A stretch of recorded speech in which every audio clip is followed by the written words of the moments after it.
نحمده ونستعينه ونستغفره ونؤمن به ونتوكل عليه ونعوذ بالله من شرور أنفسنا ومن سيئات أعمالنا من يهده الله فلا مضل له ومن يضلل فلا هادي له أشهد أن لا إله إلا الله وحده لا شريك له أشهد أن محمدا عبده ورسوله يا أيها الذين آمنوا اتقوا الله حق تقاته ولا تموتن إلا وأنتم مسلمون يا أيها الناس اتقوا ربكم الذي خلقكم من نفس واحدة وخلق منها زوجها وبث منهما رجالا كثيرا ونساء واتقوا الله الذي تساءلون به والأرحام إن الله كان عليكم رقيبا يا أيها الذين آمنوا اتقوا الله وقولوا قولا سديدا يصلح لكم أعمالكم ويغفر لكم ذنوبكم ومن يطع الله ورسوله فقد فاز فوزا عظيما أما بعد فإن أصدق الحديث كتاب الله وخير الهدي هدي محمد صلى الله عليه وسلم وشر الأمور محدثاتها وكل محدثة بدعة وكل بدعة ضلالة وكل ضلالة في النار أعوذ بالله السميع العليم من الشيطان الرجيم من همزه ونفخه ونفسه قاف والقرآن المجيد بل عجبوا أن جاءهم منذر منهم فقال الكافرون هذا شيء عجيب أإذا متنا وكنا ترابا ذلك رجع بعيد قد علمنا ما تنقص الأرض منهم وعندنا كتاب حفيظ بل كذبوا بالحق لما جاءهم فهم في أمر مريج وقال أيضا رب اشرح لي صدري ويسر لي أمري واحلل عقدة من لساني يفقهوا قولي اللهم زدنا علما. புகழ் அனைத்தும் இறைவன் ஒருவனுக்கு உரித்தானது. சாந்தியும் சமாதானமும் சலவாத்தும் ரஹ்மத்தும் எம்பெருமான ரசூலுல்லாஹி ஸல்லல்லாஹு அலைஹி வஸல்லம் அவர்கள் மீதும் அவர்களிடையே அப்படியே பின்பற்றி வாழ்ந்த முத்தான சத்திய சஹாபாக்கள் தாபிஈன்கள் தபா தாபிஈன்கள் மீதும் உங்கள் மீதும் என் மீதும் நம்முடைய குடும்பத்தார்கள் அனைவரும் மீதும் என்றென்றும் நிலவட்டுமாக. அன்பிற்குரிய அல்லாஹ் நல்லடியாளர்களே, சகோதர சகோதரிகளே, காலத்துடைய தேவையை முன்வைத்தவாறும் இன்னும் நம்முடைய சமுதாயத்துடைய விஷயங்களை முன்வைத்தவாறும் இன்றைய ஜும்மா பிரசங்கத்தின் தலைப்பு என்பது சினிமா மற்றும் மியூசிக் இந்த சமுதாயத்தில் ஏற்படுத்திய விளைவுகளும் தாக்கங்களும். அன்பிற்குரிய அல்லாஹ் நல்லடியாளர்களே, இந்த சினிமாவா இருக்கட்டும் மியூசிக்காக இருக்கட்டும் நம்முடைய சமுதாயத்தில் ஏற்படுத்திய மாற்றம் என்பதும் வெளிப்படையாக ஒரு முழு சமுதாயம் அடிப்படையில் பார்த்தாலும் சரி அல்லது ஒரு தனிப்பட்ட மனிதனுடைய தனிப்பட்ட வாழ்க்கையை எடுத்துக்கொண்டாலும் சரி, சிறியவர்களாக இருக்கட்டும் பெரியவர்கள் ஆண்கள் பெண்கள் என்று சொல்லி அனைத்து நபரிடத்தும் சினிமாக்களும் மியூசிக்களும் பெரிய மாற்றத்தை ஏற்படுத்தியிருக்கிறது. எந்த அளவுக்கு என்று சொன்னால், குர்ஆனையும் சுன்னாவையும் பேசக்கூடிய நபர்கள், அல்லாஹ்தான் இறைவன் என்ற கொள்கையை ஏற்றுக்கொள்ளக்கூடிய நபர்கள் இப்படி இருப்பார்கள் என்று அறியப்பட்ட நிலைமையை மாறி இவர்களும் நம்மை போன்றவர்கள் என்று சொல்லி மூன்றில் ஒருவராக நம்மையும் கலப்படமாக ஆக்கக்கூடிய ஒரு காலம் என்பது பிறந்திருக்கிறது. இதற்கு முழுமையான காரணம் நாம் தான். அன்பிற்குரிய அல்லாஹ் நல்லடியார்களே, அதாவது இந்த சினிமாவுடைய போக்குகளும் நடிப்புகளுடைய போக்குகளும் மியூசிக்குடைய தாக்கங்கள் எந்த அளவுக்கு உள்வாங்கி நாம் நடக்கிறோம் என்று சொன்னால், நமக்கும் சிலை வணங்கிகளுக்கும் நமக்கும் இறந்தவர்களை வணங்குபவர்களுக்கும் நமக்கும் அல்லாஹ்வை விட்டு மீதி நபர்களை வணங்கக்கூடிய நபர்களுக்கும் வித்தியாசம் இல்லாத ஒரு போக்கை மேற்கொள்ளக்கூடிய ஒரு காலத்தில் நாம் வாழ்ந்து கொண்டிருக்கிறோம். அன்பிற்குரிய அல்லாஹ் நல்லடியார்களே, சினிமா பொறுத்தவரை இந்த சினிமா மியூசிக் தனித்தனியாக எடுத்து பார்க்கும் பொழுது சினிமாவுடைய அந்த கலாச்சார பிறப்புகளை பற்றி பார்க்கும் பொழுது ஒரு காலம் எப்படி இருந்தது, வெறும் மனிதனுடைய பேச்சுக்களை மட்டும் ரெக்கார்டு செய்யக்கூடிய ஒரு காலம் இருந்தது. அடுத்த காலம் பிறந்தது மனிதர்களை படம் பிடிக்கக்கூடிய ஒரு காலம் பிறந்தது. அடுத்த ஒரு காலம் பிறந்தது இந்த மனிதர்களை படம் பிடித்து இந்த போட்டோக்களை ஒரு தொகுப்பாக மாற்றி இந்த தொகுப்புகளை ஒன்றாக பார்த்தால் வீடியோவாக இருக்கும் என்று சொல்லி போட்டோக்கள் வீடியோக்களாக மாறியது. கடைசியில் இது ஒரு கட்டத்தை தாண்டி இந்த கேட்கக்கூடிய, அதாவது ஒரு மனிதனுடைய பேச்சை ரெக்கார்டு செய்யக்கூடிய விஷயத்தையும் அந்த கருவியையும் ஒரு மனிதனுடைய செயலை ரெக்கார்டு செய்யக்கூடிய இந்த விஷயத்தையும் இந்த இரண்டையும் சேர்த்து ஒரு வீடியோவாக தயார் செய்தார்கள். எப்படி ஒரு நபர் வந்து ஆடுவார், அவர் ஆடும் பொழுது பின்னால் இருந்து இன்னொரு நபர் பாடுவார். இது இரண்டையும் சேர்த்து வீடியோ எடுக்கும் பொழுது அந்த வீடியோவில் நடனமும் இருக்கும், அதில் பாட்டும் இருக்கும். இது இரண்டும் சேர்த்து ஒரு வீடியோவாக வந்தது. 200 வருடத்துக்கு முன்னால் உலகம் முழுக்க மிகப்பெரிய ஒளிச்சையும் மிகப்பெரிய வளர்ச்சியும் இது ஏற்படுத்தியது.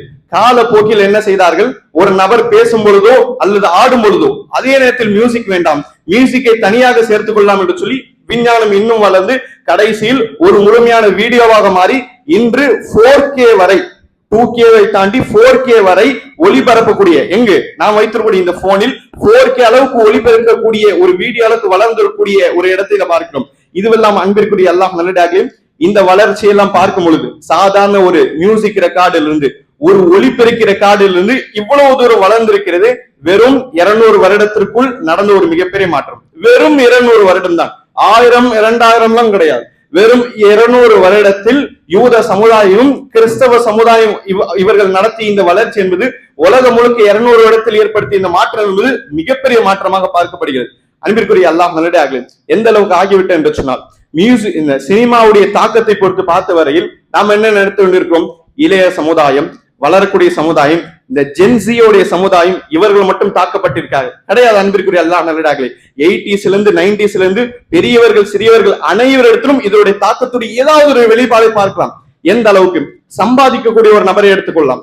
இந்த சம்பாதிக்கக்கூடிய நபரை எடுத்துக்கொண்டால் அவர் என்ன செய்வார்? இந்த நாள் முழுக்க சம்பாதித்து உழைத்து தினக்கூலியை பெற்று இரவு தூங்குவதற்கு முன்னால் சினிமாவோ காமெடியோ சின்ன சின்ன வீடியோஸை பார்த்துதான் தூங்குவார். அதுதான் மன நிம்மதி. கேட்டால் என்ன காரணம்? நாள் முழுக்க மாடாக உழைக்கிறேன், இந்த நாள் பொழுதில் சாப்பிடும் பொழுது இந்த சின்ன பிரேக்கில் ஒரு சந்தோஷம். உழைக்கக்கூடிய ஒரு நபர். Corporate company எடுத்துக்கொள்கள். கார்பரேட் கம்பெனியை எடுத்துக்கொண்டால் 5 நாட்கள் உழைப்பார்கள், மீதி இருக்கக்கூடிய 2 நாட்கள் சாட்டர்டே சண்டே சனி ஞாயிறுகளை எடுத்து இந்த சனி ஞாயிறு முழுவதும் கிட்டத்தட்ட அல்லாஹ் நாடிய நபர்களை தவிர அதிகமான நபர்கள் நாம் பார்த்தோம் என்று சொன்னால் சனி ஞாயிறுகளில் படங்களில் கழிக்கக்கூடிய நபர்கள் இருக்கிறார்கள். காரணம் என்ன? 5 நாட்கள் கடுமையாக உழைக்கிறோம், 2 நாட்கள் விடுமுறை, அதில் ஒரு சின்ன சந்தோஷம் என்று சொல்லி 3 மணி நேரம் 4 மணி நேரம் படத்தில் கழிக்கிறார்கள். அன்பிற்குரிய அல்லாஹ் நல்லடியார்களே, இதோடைய தாக்கம் எப்படி இருக்கு என்று தெரியுமா? முதலில் சினிமாவுடைய அடித்தளத்திலிருந்து நாம் பார்க்க வேண்டும். சினிமா என்ற ஒரு விஷயம் எப்பொழுது தயாரிக்கப்பட்டதோ அப்பொழுது இப்ப வரை சினிமா ஓடக்கூடிய விஷயம் நம்முடைய பணத்தில் கிடையாது, நம்முடைய உணர்ச்சிகளில். இதை எந்த நபர் சரியாக விளங்கிக் கொள்வாரோ அன்பிற்குரிய சகோதர சகோதரிகளில் அந்த நபர் விழித்துக் கொள்வார். சினிமாக்கள் வளர்வது நம்முடைய பைசாக்களில் கிடையாது, சினிமாக்கள் வளர்வது நம்முடைய உணர்ச்சிகளில். நம்முடைய உள்ள உணர்ச்சி எதுவோ அதை அவன் புரிந்து கொண்டு அது ஒரு படமாக எடுக்கிறான். அந்த படத்தை வெளியிட்டு நம்முடைய புகழை அவன் என்ன செய்கிறான்? அவன் சம்பாதித்துக் கொள்கிறான். உதாரணமாக மைனாரிட்டியாக ஒரு கூட்டம் இருக்கிறது, இவர்கள் சிறுபான்மை என்று அழைக்கப்படுவார்கள். இந்த சிறுபான்மை என்று அழைக்கப்பட்டாலும் சிறுபான்மையினர் தொல்லை செய்வது பெரும்பான்மையினருக்கு பொதுவான ஒரு விஷயம். அது ரசூலா காலத்திலிருந்து அதுக்கு முன்னாடி இருந்து இருக்கக்கூடிய விஷயம். இவன் என்ன செய்கிறான்? படத்தை எடுக்கிறான். படத்தில் என்ன செய்கிறான்? மைனாரிட்டி சிறுபான்மையர் தொல்லை செய்வது, அவர்கள் தொல்லை அடைவது போன்றும் அவர்கள் அநியாயம் செய்யப்படுவது போன்றும் படத்தில் காண்பிக்கிறான். அதில் ஒருவன் வருகிறான், வந்து இந்த சிறுபான்மையருக்கு இவன் உதவி செய்கிறான். இப்ப என்ன ஆயிற்று? ஹீரோயிசம். ஒருவன் ஒரு கூட்டத்தை காப்பாற்றுகிறான். இந்த ஹீரோயிசத்தை பார்த்து உணர்ச்சிகளை தூண்டப்படுகிறது. இந்த உணர்ச்சியின் மூலியமாக அந்த ஊரில் இருக்கக்கூடிய சிறுபான்மையருடைய புகழ் என்பது இவன் வாங்கிக் கொள்கிறான். இது ஒரு பக்கம். இன்னொரு பக்கம் எப்படி வளர்கிறது தெரியுமா?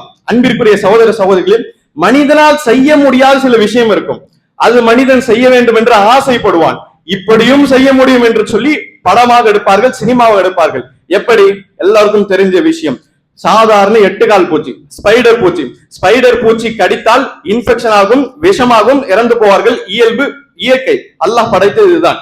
ஆனால் 8 கால் பூச்சி கடித்தால் 8 கால் பூச்சி போன்று ஆகலாம், அது போன்ற ஸ்பைடர்மேனாக மாறி அது ஒரு சூப்பர் பவராக மாறலாம் என்று சொல்லி இயற்கைக்கு அசாதாரணமான ஒரு விஷயம். அதன் ஊடாக இவன் என்ன செய்கிறான்? கையில் ஏதோ ஒரு வெப்பு விடுகிறான், பறக்கிறான். பறப்பதின் மூலியமாக பறத்தல் என்ற ஒரு சிந்தனை மனிதன் மத்தியில் பிறக்கிறது. அன்பிற்குரிய அல்லாஹ் நல்லடியார்களே, இயற்கைக்கு மாறான ஒரு விஷயம் மனிதனத்தில் பிறக்க வைக்கப்படுகிறது. பிறக்க வைக்கப்பட்டு உணர்ச்சியை வைத்து என்ன செய்கிறான்? அவன் சம்பாதிக்கிறான். ஒவ்வொரு ஸ்பைடர்மேன் சூப்பர்மேனாக ஒவ்வொரு மேனாக அவன் வளர்ச்சி எடுக்கிறான். நம்முடைய மக்கள் அதற்கு பின்னால் அடிமைகளாக சென்று கொண்டிருக்கிறார்கள். அன்பிற்குரிய அல்லாஹ் நல்லடியார்களே, உணர்ச்சிகளை வைத்து எடுக்கப்படுகிறது மட்டும்தான் சினிமா படம். இதை விளங்கிக் கொள்ள வேண்டும். இதில் என்ன தாக்கம்? இது ஏதாவது தவறு தெரிகிறதா? அன்பிற்குரிய அல்லாஹ் நல்லடியார்களே, அல்லாஹ் ரப்பல் ஆலமீன் நம்மளுக்கு கொடுத்த மிகப்பெரிய விளைவான விஷயம் என்ன தெரியுமா? ஹிதாயத்துக்கு பிறகு அல்லாஹ் கொடுத்த மிகவும் காஸ்ட்லியான விஷயம் நம்முடைய மூளை. ஒரு மனிதனுக்கு அல்லாஹ் கொடுக்கிற மிகப்பெரிய விஷயம் என்ன? அவனுக்கு கொடுக்கக்கூடிய பகுத்தறிவு. நமக்கும் கால்நடைக்கும் இருக்கக்கூடிய வித்தியாசம் என்ன தெரியுமா? பகுத்தறிவு. மூளை வித்தியாசம் கிடையாது, மூளை இருக்கிறது, நம்மளுடைய பெரிய மூளை இருக்கிறது. ஆனால் இருக்கக்கூடிய விஷயம் பகுத்தறிவு. சகோதரர்களே, அவருக்கு அந்த கால்நடை மூளை என்பது அது மாற்றப்படாது. ஆனால் மனிதனுடைய மூளை எல்லாம் எப்படி வைத்திருக்கான்? காலத்தை ஏற்றுமாறு வளரக்கூடிய இடத்தில் வைத்திருக்கான். 1000 வருடத்திற்கு முன்னால் இருக்கக்கூடிய ஆடு என்ன புல்லை சாப்பிட்டதோ அதே புல்லை தான் இன்று இருக்கக்கூடிய ஆடு சாப்பிட்டு கொண்டிருக்கிறது. அது வளர்ந்து பீஸா பர்கர் என்று சாப்பிடுகிறார் கிடையாது. 1000 வருடம் முன்னால் ரசூலுல்லாஹ் காலத்தில் என்ன ஆடு என்ன புல்லை தின்றதோ அதே புல்லுதான் இந்த ஆடுகள் சாப்பிடுகிறது. ஆனால் 1000 வருடத்துக்கு முன்னால் இருக்கக்கூடிய மனிதருக்கும் 2026 இருக்கக்கூடிய மனிதருக்கும் வானம்பும் வித்தியாசம். ஏன்? காலத்தை ஏற்றுமாறு வளர்கிறான். அன்பிற்குரிய சகோதர சகோதரி, வளரக்கூடிய மூளையை அதே இடத்தில் தடுக்கக்கூடிய விஷயம் சினிமா. அதே இடத்தில் தடுக்கக்கூடிய விஷயம் தான் சினிமா. சினிமா என்ன செய்கிறது? உணர்ச்சிகளை வாங்கி ஒரு விதமான உலகத்தில் நம்மை போத்திவிடும். சூப்பர் உலகத்தில், பவர் ரேஞ்சர் உலகத்தில், ஒரு விதமான கற்பனை உலகத்தில் நம்முடைய மூளை போட்டுவிடும். மூளையை போட்டு சிந்திக்க முடியாத இடத்தில் நம்மளை போய் வைத்துவிடும். சிந்திக்க முடியாத இடத்தில் வைத்துவிடும். சிந்திக்க முடியாத இடத்தில் வைத்த பிறகு அடுத்து என்ன முடிவு எடுப்பான் தெரியுமா? மனிதன் என்ன முடிப்பான்? திரையில் யாரை பார்க்கிறானோ நிஜத்திலும் அவரை தான் வர வேண்டும் என்று நினைப்பான். அவரைதான் வர வேண்டும் என்று நினைப்பான். தமிழ்நாடோட ஹிஸ்டரி கிடையாது அன்பிற்குரிய அல்லாஹ் நல்லடியார்களே. உலகத்துடைய வரலாறு என்ன தெரியுமா? திரையில் யார் பெருசாக காண்பிக்கப்படுவார்களோ நிஜத்திலும் இவர்கள் வர வேண்டும் என்று சொல்லி 90% மக்கள் இதை விரும்புகிறார்கள். யார் திரையில் இருக்கிறார்களோ நிஜத்திலும் இவர்கள் வர வேண்டும், இவர்கள் தான் நம்முடைய தலைவர் என்று சொல்லி உலகத்துடைய 90% மக்கள் விரும்புகிறார்கள், பின்பற்றுகிறார்கள், அவர்களே தலைவர் என்று கருதுகிறார்கள். சாதாரண ஒரு விஷயம். என்ன சாதாரண ஒரு விஷயம்? ஒருவர் சொல்லுகிறார், பணத்தினால் சந்தோஷம் கிடையாது, அசல் சந்தோஷம் என்பது குடும்பம் தான். இது ஒரு சொல்கிறார். ஒரு ஏழை சாதாரணமாக சொல்லும் பொழுது எவனும் கண்டுக்க மாட்டான். கோடியில் பெறக்கூடிய பில்லியனராக இருக்கக்கூடிய ஒருவன், பெரிய பணக்காரனாக இருக்கக்கூடிய ஒருவன், பெரிய நடிகாக இருக்கக்கூடிய ஒருவன் மைக்கில் சொல்லுவான். என்ன சொல்லுவான்? பணம் எல்லாம் பெருசு கிடையாது, குடும்பம் தான் பெருசு, அதுதான் சந்தோஷம் என்று சொல்லுவான். நாம் தினமும் பயானில் சொல்லிக் கொண்டிருக்கிறோம், ஒவ்வொரு ஜும்மாவிலும் பொருளாதார பிரச்சனை இல்லை என்று சொல்லிக் கொண்டிருக்கிறோம். இதையெல்லாம் கண்டுகொள்ள மாட்டார்கள். ஒரு சினிமா நடிகர் இதை சொல்லிவிட்டால் சாதாரண விஷயம் தூக்கி கொண்டாடுவார்கள். ஏன் அன்பிற்குரிய அல்லாஹ் நல்லடியார்களே, இது எங்கிருந்து வந்தது தெரியுமா? தலைமைத்துவம் என்று சொல்லி ரசூலுல்லாஹ் ஒவ்வொரு சஹாபியை நிறைவேற்றார்களே, அந்த தலைமைத்துவம் என்பது குடும்ப தலைவர் இடத்தில் கிடையாது. தலைமைத்துவம் வீட்டில் கூடிய மூத்த பையன் இடத்தில் கிடையாது. தலைமைத்துவம் குடும்பத்தில் யாரிடத்திலும் கிடையாது. தலைமைத்துவத்தை தூக்கி நடிகர்களுக்கு கொடுத்தோம், சினிமாவை வளர்த்தோம், மிகப்பெரிய பிரச்சனையாக ஆகிவிட்டது. ரசூலுல்லாஹி ஸல்லல்லாஹு அலைஹி வஸல்லம் சொன்னார்கள், மறுமை நாள் வரும் பொழுது தகுதியற்ற இடத்தில் தகுதியற்ற நபர்கள் அமர வைக்கப்படுவார்கள். அந்த இடத்திற்கும் அவனுக்கும் சம்பந்தமே இருக்காது. அவன் வேறு ஒரு துறை, அவனுக்கும் இதுக்கும் சம்பந்தமே கிடையாது. அந்த சிம்மாசனத்தில், உயர்ந்த சிம்மாசனத்தில் இவனை உட்கார வைக்கப்படும் என்று சொல்லி ரசூலுல்லாஹ் அவர்கள் சொல்லக்கூடிய செய்தி இந்த காலத்தில் பார்த்து கொண்டிருக்கோம். அதற்கு வழிவகைக்கூடிய மிகப்பெரிய ஊடகம் சினிமா என்பதை நாம் புரிந்து கொள்கிறோம். அன்பிற்குரிய அல்லாஹ் நல்லடியார்களே, இதனால் நாம் பார்க்கும் பெரிய பெரிய கம்பெனி எடுத்துக்கொள்ளுங்கள். எந்த கம்பெனி 20 வருடமாக வளர்ந்து கொண்டிருக்காகவும் இந்த கம்பெனியை சற்று நீங்கள் பார்த்து என்று சொன்னால் வேலைக்கு செய்யக்கூடிய சகோதரர்கள் தெரியும். அந்த கம்பெனியில் சேருவதற்கு முன்னால் பெரிய லிஸ்ட் வைத்திருப்பார்கள். டூஸ் அண்ட் டோன்ட்ஸ், இது செய்ய வேண்டும், இது செய்யக்கூடாது என்று சொல்லி பெரிய லிஸ்டை வைத்திருப்பார்கள். இந்த லிஸ்டில் அவர் போட்ட விஷயம் என்ன தெரியுமா? அதாவது கம்பெனி காலை 9 to 5 மணி வரை நீங்கள் வேலை செய்யணும் என்று சொன்னால் இந்த வேலை நிமிடத்தில் இருக்கும் பொழுது நடுவில் சோசியல் மீடியா பயன்படுத்தக்கூடாது, படத்தை பார்க்க கூடாது, ரீல்ஸ் பார்க்க கூடாது, சோசியல் மீடியாவில் எந்த பிளாட்ஃபார்மும் குறிப்பிட்ட நேரத்தில் நீங்கள் பயன்படுத்தக்கூடாது. அந்த பிரேக் உடைய நேரத்தை தவிர வேலை நேரத்தை நீங்கள் பயன்படுத்தக்கூடாது என்று சொல்லி பெரிய கம்பெனி இதை போடுவார்கள். ஏனென்று தெரியுமா? அந்த பெரிய கம்பெனியோட நபர்கள் தெரியும், ஒரு மனிதன் மீடியாவை எடுத்து உட்காருகிறார், சினிமாவை எடுத்து உட்காருங்க என்று சொன்னால் மூளை மங்கிவிடும். மூளை மங்கிவிட்டது என்று சொன்னால் ஒரு மனிதனோட மூளை எப்படி செயல்பட வேண்டும் என்று இறைவன் தீர்மானிக்கிறானோ அப்படி நடைபெறாது. அன்பிற்குரிய அல்லாஹ் நல்லடியார்களே, இப்படி மூளையை மங்க வைக்கக்கூடிய ஒரு விஷயம் தான் சினிமா என்பதை இந்த இடத்தில் நாம் புரிந்து கொள்கிறோம். அன்பிற்குரிய அல்லாஹ் நல்லடியார்களே, இந்த அடிப்படையில் பார்க்கும் பொழுது இந்த சினிமா பிறந்ததே நமக்கு தெரியும். நசாராக்கள், கிறிஸ்தவர்கள் ஏற்படுத்திய ஒரு குழப்பம், அவருடைய குழப்பிற்காக உண்டாக்கிய ஒரு விஷயம். அதை ஹாலிவுட் என்று உருவாக்கினார்கள்.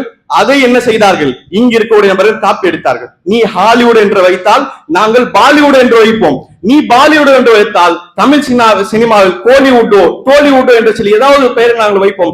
ஆக மொத்தம் எந்த ஒரு உட்டு வந்தாலும் இது எல்லாமே கிறிஸ்தவர்கள் செய்த ஒரு விஷயம். அந்த இடங்களில் கிறிஸ்தவர்கள் செய்தார். அதை நாம் எப்படி பார்க்க வேண்டும்? மார்க்கத்துடைய பார்வையில் பார்க்க வேண்டும். ரசூலுல்லாஹி ஸல்லல்லாஹு அலைஹி வஸல்லம் சொன்னார்கள், லத்தத்தபியுன்ன சுன்னன மன் கான கப்லக்கும், நீங்கள் உங்களுக்கு முன்னால் சென்ற கிறிஸ்தவர்களையும் யூதர்களையும் பின்பற்றுவீர்கள். எந்த அளவுக்கு பின்பற்றுவீர்கள் என்று தெரியுமா? அணு அளவு, முழம் அளவு நீங்கள் கொஞ்சம் கொஞ்சமாக பின்பற்றுவீர்கள். எந்த அளவுக்கு என்று சொன்னால் லவ் தஹலு, அவர்கள் நுழைவார்கள், கிறிஸ்தவர்கள் நுழைவார்கள். எதில்? அந்த உடும்போடைய பொந்து இருக்கும், உடும்பு இருக்கும், அந்த பள்ளி நுழையக்கூடிய ஒரு பொந்து இருக்கும். இந்த பொந்தில் கிறிஸ்தவர்களும் யூதர்களும் நுழைவார்கள். இவர்கள் ஏன் நுழைகிறார் என்று உங்களுக்கு தெரியாது. அவன் நுழைந்தான் என்ற ஒரே காரணத்திற்காக முஸ்லிம் சமுதாயம் போய் நுழையும் என்று சொல்லி ரசூலுல்லாஹ் சொன்னார்கள். ஏன் அந்த பொந்தை சொல்கிறார்கள்? பொந்தில் மனிதன் நுழைவானா? நுழைய மாட்டான். முட்டாள்தனமான செயல். கிறிஸ்தவர்களும் யூதர்களும் முட்டாள்தனமான செயலை செய்வார்கள். கலாச்சாரம் என்ற பெயரில், கல்ச்சர் என்ற பெயரில் செய்வார்கள். முஸ்லிம் சமுதாயம் அது முட்டாள் என்ற விஷயத்தை கருதாமல் அதே முட்டாளான செயலை செய்வார்கள். அதில் மிகப்பெரிய ஒரு பங்குதான் சினிமா என்பதை நாம் புரிந்து கொள்கிறோம். இதுவெல்லாம் அவர்களை பார்த்து பின்பற்றக்கூடிய ஒரு விஷயம் தான். அன்பிற்குரிய அல்லாஹ் நல்லடியார்களே, சினிமாவுடைய மிகப்பெரிய தாக்கம் என்ன தெரியுமா? சினிமா என்பது ஹயா என்ற ஒரு விஷயத்தை எடுத்துவிடும். ஹயா என்னவென்ற சகோதரர்களே, வெட்கம். வெட்கம், உண்மையில் வெட்கமுடைய நபர் அமைதியாக இருப்பார், வெட்கமுடைய நபர் முடங்கி இருப்பார், வெட்கமுடைய நபர் ஒதுங்கி இருப்பார். இதுவெல்லாம் வெட்கத்தால் பார்த்த விஷயம். அசல் அன்பிற்குரிய அல்லாஹ் நல்லடியார்களே, உண்மையில் வெட்கமுடைய நபர் தான் முஃமின். ரசூலுல்லாஹ் சொன்னார்கள், அல் ஹயாஉ லா யஅதி இல்லா பிகைர், அல் ஹயாஉ குல்லுஹு கைர். ரசூலுல்லாஹ் சொன்னார்கள், வெட்கம் என்பது எல்லா இடத்திலும் நன்மை தான் பெற்றுத் தரும். வெட்கம் நல்லதை மட்டும் பெற்றுத் தரும். வெட்கம் நன்மை என்று சொன்னார்கள். அந்த வெட்கம் துளைக்கப்படுக என்று சொன்னால் அதற்கு மிகப்பெரிய ஒரு ஊடகம் சினிமா என்பதை புரிந்து கொள்கிறோம். எப்படி? எல்லோரும் நடிக்க முடியாது, எல்லோரும் நடிகர்களாக ஆக முடியாது, எல்லோரும் நடிகராக உட்கார்ந்து டைரக்டர் ப்ரொடியூசரும் அழைத்து சினிமாவை எடுக்க முடியாது. ஆனால் எல்லோரும் செய்யக்கூடிய விஷயம் என்ன தெரியும்? போனை எடுக்கிறார்கள், காஸ்ட்லியான போனை கேமராவை வைக்கிறார்கள், மீடியாக்களை பயன்படுத்துகிறார்கள், இன்ஸ்டாகிராமோ பேஸ்புக்கோ அதில் தனக்கென்று ஒரு சேனலை உருவாக்கி அதில் தொடர ஆரம்பிக்கிறார்கள். என்னது? Instagram influencer, Instagram model, Facebook model என்று சொல்லி தனக்கென்று சொல்லி தான் இருக்கக்கூடிய இடத்தில் ஒரு பேஜை உண்டாக்கி அதுல என்ன செய்கிறார்கள்? களத்தில் இறங்கி விடுகிறார்கள். இதில் இருக்கக்கூடிய கேவலமான விஷயத்தை என்ன தெரியுமா?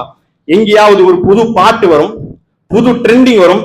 இந்த புது ட்ரெண்டிங் புது பாட்டை தானும் செய்ய வேண்டும் என்பதற்காக என்ன செய்கிறார்கள்? ரோட்டிலே நாம் பார்த்திருப்போம், டிராபிக் இருக்கிறது, சிக்னல் போட்டிருக்கிறார்கள், ஸ்டாண்ட் வைக்கிறான், போனை வைக்கிறான், எல்லோரும் முன்னாடி ஆடுகிறான், எல்லோரும் முன்னாடி ஆடுகிறான், புது பாட்டை போட்டு எல்லாருமே ஆடுகிறான். இதுக்கு ஒரு பெயர் வைத்திருக்காங்க. என்னது?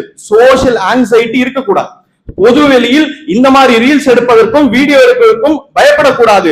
நம்முடைய வேலை நாம் செய்ய வேண்டும், சம்பாதிக்க வேண்டும் என்று சொல்லி பொதுமக்கள் முன்னாடி, அவ்வளோ மக்கள் முன்னாடி ஆடுவதற்கும் பாடுவதற்கும் எந்த ஒரு சிக்கலும் எந்த ஒரு வெட்கமும் படாத நபர்களாக இருக்கிறார்கள்.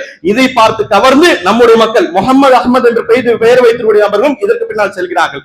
உஸ்மான் பின் அஃபான் அறிவிக்கிறார்கள், அபு சயீத் குத்ரி அறிவிக்கிறார்கள், கானன் நபி ஸல்லல்லாஹு அலைஹி வஸல்லம் அஷத்தல் ஹயா மினல் உத்ரா மினல் ஹுத்ரா. ரசூலுல்லாஹ் அதாவது அபு சயீத் சொல்கிறார்கள், ரசூலுல்லாஹி ஸல்லல்லாஹு அலைஹி வஸல்லம் எவ்வளவு வெட்கமுடைய நபராக இருப்பார்கள் தெரியுமா? எவ்வளவு வெட்கமுடைய நபர் என்று தெரியுமா?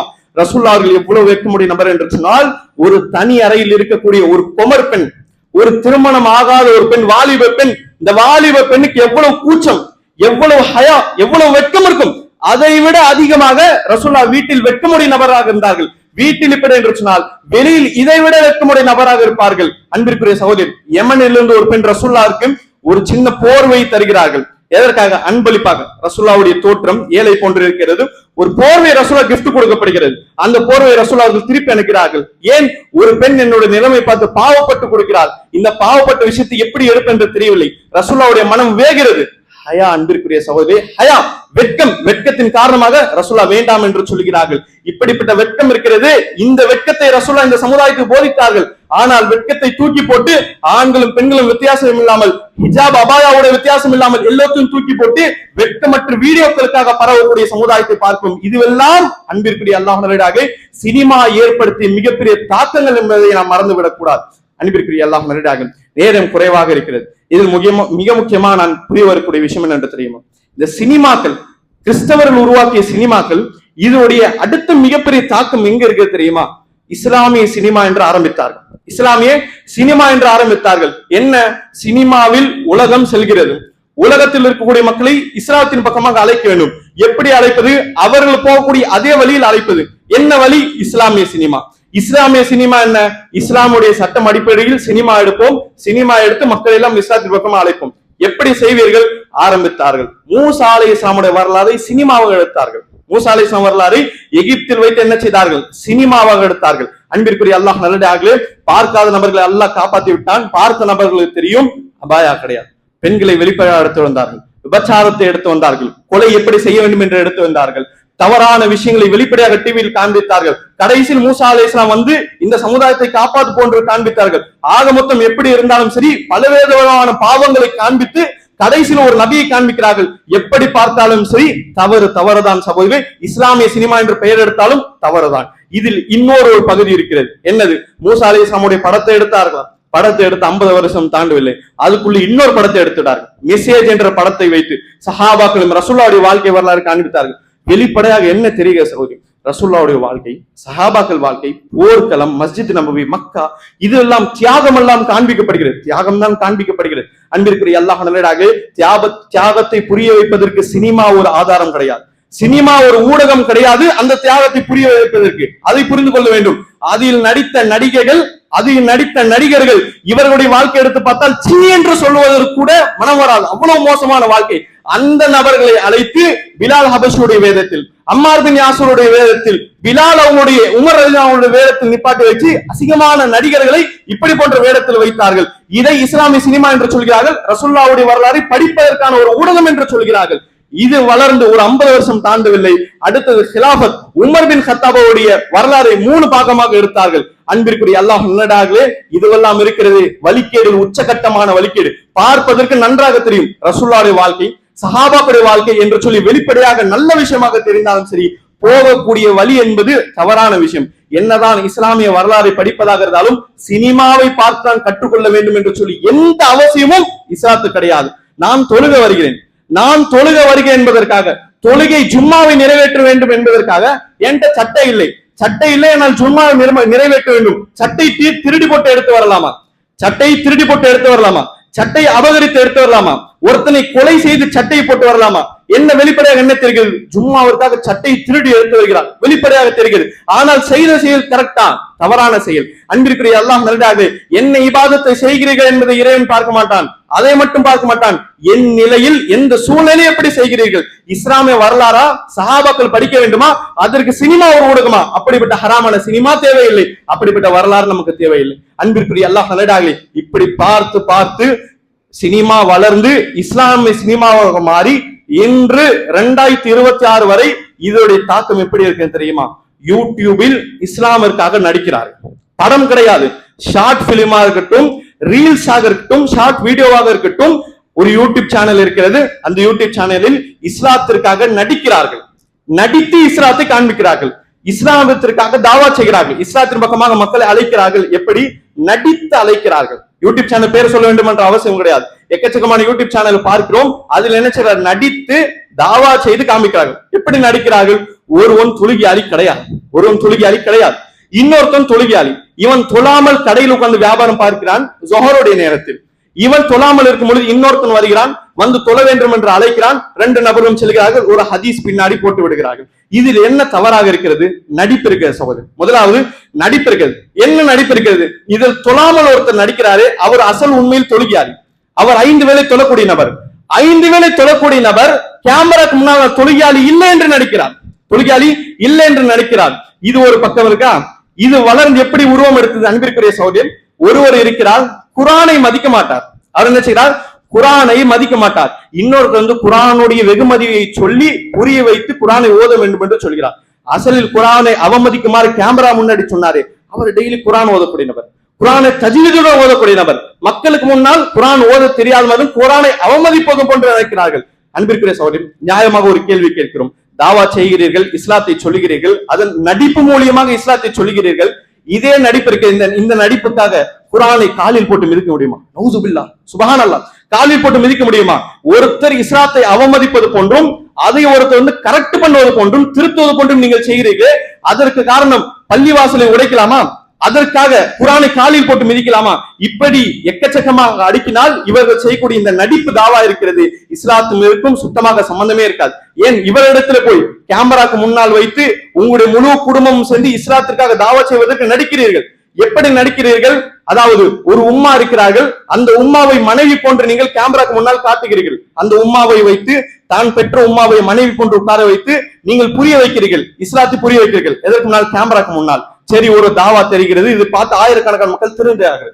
கேமராவை எடுத்துவிட்டு இதே உம்மாவை மனைவி கொண்டு நீங்கள் சொன்னீர்களே, உலகத்துக்கு முன்னால் வீட்டுக்கு யாரும் விருந்தாளி வரும் பொழுது இது ஒரு உம்மா கிடையாது, என்னுடைய மனைவி என்று சொல்ல முடியுமா? எதற்காக? நடிப்பிற்காக என்னுடைய உம்மாவை மனைவி என்று சொல்ல முடியுமா? அல்லது மனைவி உம்மா என்று சொல்ல முடியுமா? கேமராக்கு முன்னால் சொன்ன நீ கேமராக்கு பின்னால் ஏன் சொல்ல இயலாது? ஏன்? நடிப்பு இயற்கையாகவே ஹராம் என்று சொல்லி எல்லாருக்கும் தெரியும். அதுக்குன்ற தனியா ஹதீஸ் எடுத்து வரும் அவசியம் கிடையாது. இயற்கையாகவே உள்ளத்தில் ஊறக்கூடிய விஷயம் நடிப்பு என்பது ஹராமான விஷயம். இதுக்கும் இஸ்லாத்துக்கும் சம்பந்தமே இல்லை என்பதை அல்லாஹ் இயற்கையாக பித்ரத்தில் வைத்திருக்கிறான். அன்பிற்குரிய அல்லாஹ் நல்லடியார்களே, சினிமா 200 வருஷத்துக்கு முன்னால் உருவாகிய இந்த சினிமாவை தவறாக கையாண்டதன் காரணமாக இன்று இப்படி போன்ற யூடியூப் சேனல்கள் நமக்கு நம்மளால் சுத்தி உலர்ந்து வருகிறது. அன்பிற்குரிய அல்லாஹ் நல்லடியார்களே, இதுவெல்லாம் ஃபித்னாவுடைய உச்சகட்டம். இப்படிப்பட்ட ஃபித்னாவிலிருந்து அன்றாட தூரமாக இருக்க வேண்டும். இஸ்லாத்தை இப்படிதான் கற்றுக்கொள்ள வேண்டும், அல்லாஹை இப்படிதான் புரிந்து கொள்ள வேண்டும் எந்த அவசியம் கிடையாது. நமக்கு இருப்பதெல்லாம் குரானும் சுன்னாவும், குரானும் ஹதீஸும் தான் நம்முடைய வாழ்க்கையுடைய உயிர் மூச்சாக இருக்க வேண்டும். இதன் ஊடாக தான் இஸ்லாத்தை கற்றுக்கொள்ள வேண்டுமே தவிர இதை தாண்டி இப்படிப்பட்ட ஃபித்னாக்கள் மூலியமாக இஸ்லாத்தை கற்றுக்கொண்டும் என்று சொன்னால் வெளிப்படையாக நன்றாக தெரிந்தாலும் சரி இதனுடைய பாதிப்புகள் என்பது மிக மோசமாக இருக்கும் என்பதை இப்படிப்பட்ட வீடியோக்களும் இப்படிப்பட்ட படங்களும் நமக்கு சொல்லித் தருகிறது. இப்படிப்பட்ட ஃபித்னாவுடைய காலத்தில் ரசூலா நமக்கு சொன்னது என்ன சொன்னால், பல்யகுல் ஹைரன் அவுல் யஸ்முத், பேசினால் நல்லதை நீங்கள் பேசுங்கள், அப்படி இல்லை என்று சொன்னால் அமைதியாக இருங்கள். பேசினால் நல்லதை மட்டும் பேசுங்கள், அல்லபடி இல்லை என்று சொன்னால் அமைதியாக இருங்கள். ஃபித்னாவில் குழப்பத்தில் நுழைந்து விட வேண்டாம் என்று சொல்லி ரசூலுல்லாஹ் குழப்பத்துடைய சூழ்நிலை நமக்கு சொல்லிக் கொடுத்த படிப்பினை மனதில் வைக்க வேண்டும். எனவே இதெல்லாம் சொல்வதற்கு காரணம் என்று சொன்னால், சினிமா, நடிப்பு, படம், மூவிகள் என்று பிலிம் என்று வந்துவிட்டாலே இதுவெல்லாம் குழப்பத்தில் தான் முடியும். அதற்கு பேர் நல்ல பேர் வைத்திருந்தாலும் சரி, இதனுடைய முடிவுகள் என்பது மோசமாக அமையும். எனவே மே மாசம் வருகிறது, மே மாசம் தொடங்கிவிட்டது, சம்மர் கோடை காலம் தொடங்கிவிட்டது, நிறைய ஃப்ரீயான நேரம் நம்முடைய பிள்ளைகள் இருக்கும். இதன் காரணமாக பிள்ளையோட கையில் ரிமோட்டோ, நெட் நிறைந்த போனை கொடுத்து எந்த வேண்டாலும் பாரு என்று சொல்லக்கூடாது. மாறாக எதை பார்க்க வேண்டும், எதை கேட்க வேண்டும் என்று சொல்லி பெற்றோர்களுக்கு நாம் தான் கண்டிக்க வேண்டும். அவருக்கு முன்னாலே நாமே உட்கார்ந்து டிவியை போட்டு இப்படிப்பட்ட பலா முசீபத்தை பார்த்து என்று சொன்னால் நிச்சயமாக அந்த வீட்டில் மலக்குமார் நுழைய மாட்டார், நம்முடைய வாழ்க்கையில் பறக்கத்திருக்காது. எனவே இது ஒரு மே மாசத்துக்கு செய்யக்கூடிய உபதேசம் கிடையாது. வாழ்க்கை முழுக்க சினிமாவாக இருக்கட்டும், சீரியலாக இருக்கட்டும், பிக் பாஸ், IPL ஆக இருக்கட்டும், இப்படிப்பட்ட பலா முசீபத்தான விஷயத்திலிருந்து நாமும் தூரமாக இருக்க வேண்டும், நம்முடைய குடும்பத்தார்களும் தூரமாக வைக்க வேண்டும். அப்படிப்பட்ட குடும்பத்தில் தான் அல்லாஹ் ரஹ்மத்தான ஒரு பாக்கியத்தை தருவான் என்று சொல்லி என்னுடைய முதலாவது உரையை முடித்துக் கொள்கிறேன்.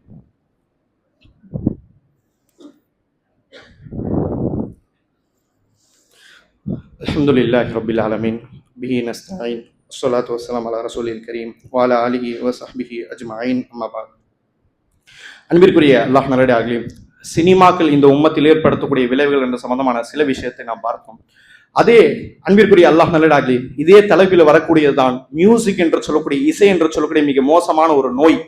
இந்த நோய் இருக்கிறது அன்பிற்குரிய அல்லாஹ் நல்லடியார்களே.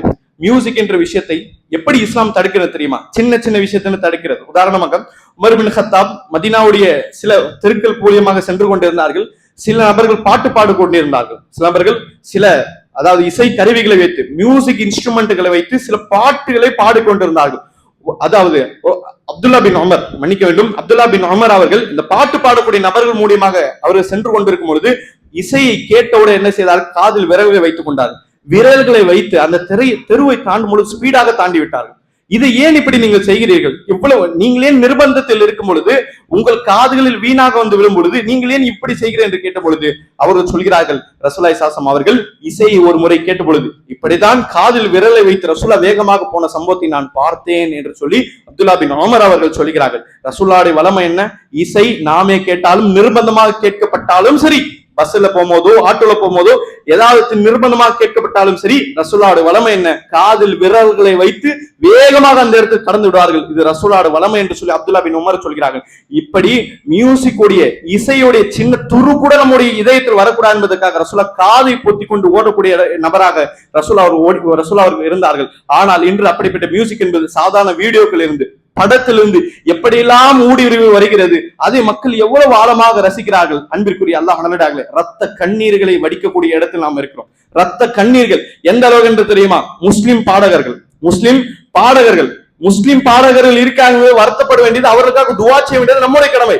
நாம என்ன செய்கிறோம்? அவர் முஸ்லிம் பாடகர், அவர் ஃப்ரீயாக இருந்தால் குர்ஆன் ஓதுவார், அவருக்கு நேரம் கிடைத்தால் உம்ரா போவார் என்று சொல்லி அவர் ஃப்ரீயாக இருந்து இஸ்லாத்தை பயன்படுத்தி பெருமையாக பேசி ஸ்டேட்டஸில் வைக்கக்கூடிய சமுதாயத்தில் இருக்கிறோம். அன்பிற்குரிய அல்லாஹ் நல்லடியார்களே, வாழ்க்கையை குர்ஆன் ஹதீஸாக இருக்க வேண்டும். ஃப்ரீயாக இருக்கும்போது குர்ஆன் ஒரு முஸ்லிம் பாடகர் செய்கிறார் என்று சொல்லி அதை தூக்கி வைக்கக்கூடிய சமுதாயமாக இருக்கக்கூடாது. அன்பிற்குரிய அல்லாஹ் நல்லடியார்களே, மியூசிக்குடைய வளர்ச்சிகளும் மியூசிக்குடைய தாக்கங்கள் இந்த சமுதாயத்தில் எவ்வளவு இருக்கிறது, அது இன்னி வரை உணராத மக்கள் இருக்கிறார்கள். இதை பார்க்கும் பொழுது மிகவும் கடுமையாக இருக்கும். அன்பிற்குரிய அல்லாஹ் நல்லடியார்களே, நாம் பார்க்கிறோம் 15-18 வருடத்திற்கு முன்னால் ஹிந்தியில், உருதுவில் ஒரு பாட்டு வருகிறது. என்ன பாட்டு?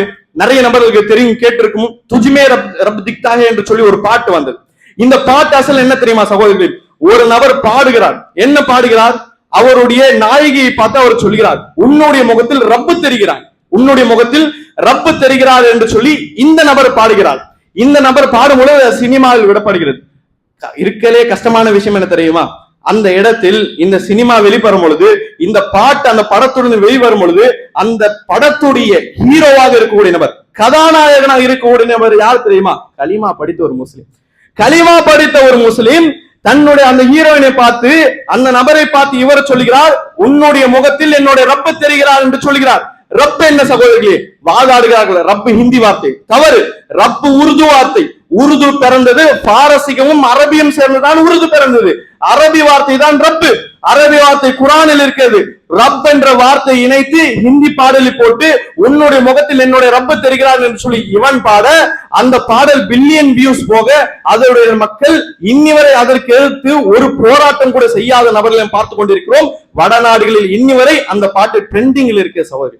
ஒரு முஸ்லீம் இப்படி போன்ற ஒரு விஷயத்தை ஒரு நபரை பார்த்து சொல்கிறான், இவன் விபச்சாரன், அவர் விபச்சாரி. ஒரு விபச்சாருடைய முகத்தை பார்த்து என்னுடைய ரப்பு உன்னுடைய முகத்தில் தெரிகிறான் சொல்லி இவன் பாட மக்கள் ரசிக்க, அன்பிற்குரிய அல்லாஹ் நல்லடியார்களே, என்னுடைய உம்மாவை விட அதிக மதிக்கக்கூடியவன் என்னுடைய ரப்பு. நான் என்னுடைய உம்மா வாப்பாவை விட என்னுடைய அதிகமாக ரப்பை நான் மதிக்கிறேன். என்னை படைத்து பரிபாலித்து ரிசுக்கூடிய ரப்பை நான் மதிக்கிறேன். இப்படி இருக்கும்போது அந்த ரப்பிற்காக 5 வேளை தொழுது ஷிர்கான வார்த்தை இருக்கக்கூடிய பாடல்கள் இருக்கிறது. இசையோடைய மிகப்பெரிய தாக்கம் என்ன தெரியுமா? அதில் ஷிர்க் வந்தாலும் சரி, அசிங்கம் வந்தாலும் சரி, இசையோட தாக்கம் என்பது அதையெல்லாம் உணராமல் அப்படியே ஓடிக்கொண்டிருப்பார். இதுதான் மியூசிக்குடைய மிகப்பெரிய தாக்கம். எனவே எந்த உள்ளத்தில் பாடல் இருக்கிறதோ, எந்த உள்ளத்தில் மியூசிக் இருக்கிறதோ, எந்த உள்ளத்தில் மியூசிக்குடைய இனிமை இருக்கிறதோ, அங்கு குர்ஆன் ஒன்று சேராது. அங்கு குர்ஆன் ஒன்று சேராது. இன்று தொழுகையிலோ வெளிப்படையிலோ குர்ஆனை அதிகமாக மறைக்கிறோம் என்று சொன்னால் மிகப்பெரிய தாக்கம் எதற்காக தெரியுமா? மியூசிக்கை உள்ளத்தால் வாங்கி இருக்கிறோம். மியூசிக்கை உள்ளத்தால் வாங்கியதன் காரணம் அந்த இடத்தில் குர்ஆன் ஒன்று சேராது.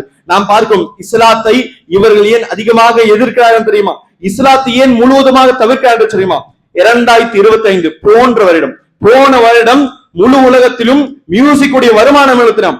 சினிமா கிடையாது, வெறும் பாட்டோடைய வருமானம் என்பது 29.8 பில்லியன். 29.8 பில்லியன் டாலர்கள் பாட்டில் மட்டும் வருமானமாக வந்தது. 2026 பாதி வருடம் போகவில்லை. போன வருடம் என்ன வருமானமோ டபுளாக ஈட்டி விட்டது இந்த வருடம். 2026 இந்நாள் வரை 31.7 பில்லியன் டாலர்கள் மியூசிக்கில் மட்டும் உலகம் முழுக்க வருமானமாக வந்தது. இதெல்லாம் அன்பிற்குரிய அல்லாஹ் படத்தில் இருக்கக்கூடிய பாட்டுகள் கிடையாது. இந்த ஆப்புகள் இருக்குமே, ஸ்பாட்டிஃபை, கானா, ஆப்பிள் மியூசிக், இப்படி போன்ற ஆப்புகள் இருக்குமே, இந்த அப்ளிகேஷன் ஊடாக மட்டும் 30 பில்லியன் டாலர்களை அரை வருடத்தில் இவர்கள் சம்பாதிக்கிறார்கள். வெறும் அரை வருடத்தில் இவர்கள் சம்பாதிக்கிறார்கள். இப்படி இருக்கையில் இஸ்லாம் வந்து மியூசிக் தவறு என்று சொன்னால் ஏன் எதிர்க்க மாட்டார்கள்? கண்டிப்பாக எதிர்ப்பார்கள். இஸ்லாத்தை எதிர்ப்பதற்கு மிகப்பெரிய காரணம் இவருடைய வருமானம் என்பது முற்றிலுமாக நின்றுவிடும். எனவே இவர்கள் இப்படி பயப்படுறாங்க என்று சொன்னால் அந்த மியூசிக்கில் பல்வேறு தாக்கங்கள் இருக்கிறது. நம்முடைய தொழுகையில், நம்முடைய ஹஜ் உம்ராக்கள் வீணாக போகிறது என்று சொன்னால் இப்படிப்பட்ட சினிமா மியூசிக்கால் வீணாக போகிறது. நிறைய நபர்களுக்கு ஊரை சுத்த வேண்டும், உலகம் சுத்த வேண்டும் என்று சொல்லி பல ஆசைகள் இருக்கிறது. ஆனால் காபத்துல்லாவை ஒரு முறை பார்க்க வேண்டும் என்று சொல்லி நிறைய நபருக்கு அந்த ஆசை கிடையாது. இந்த ஆசையெல்லாம் ஏன் தகர்க்கப்படுகிறது? குர்ஆன் ஓத வேண்டும் என்ற ஆசை ஏன் தகர்க்கப்படுகிறது? அல்லாஹ்விடத்தில் உரையாட வேண்டும் என்ற ஆசை ஏன் தகர்க்கப்படுகிறது? ஏன் என்று சொன்னால் சினிமாவும் மியூசிக்கும் அந்த உள்ளத்தில் ஆழமாக இருக்கிறது. அன்பிற்குரிய அல்லாஹ் நல்லடியார்களே, எனவே இப்படிப்பட்ட விஷயத்தில் தூரமாக இருக்க வேண்டும். மியூசிக், சினிமா இப்படி போன்ற என்டர்டைன்மெண்டான விஷயத்தை முழுவதுமாக தூரமாக இருக்க வேண்டும். நம்முடைய ஈமானை இதிலிருந்து மிகவும் பரிசுத்தமாக வைக்க வேண்டும். பேணுதலான வாழ்க்கையை வாழ வேண்டும். எந்த நபர் பேணுதலான வாழ்க்கையை மேற்கொள்கிறாரோ நிச்சயமாக அல்லாஹ் ரப்புல் ஆலமீன் அவருடைய வாழ்க்கையில் மிகப்பெரிய பரக்கத்தை தருவான் என்பதற்கான நிறைய சான்றுகள் இருக்கிறது. அப்படிப்பட்ட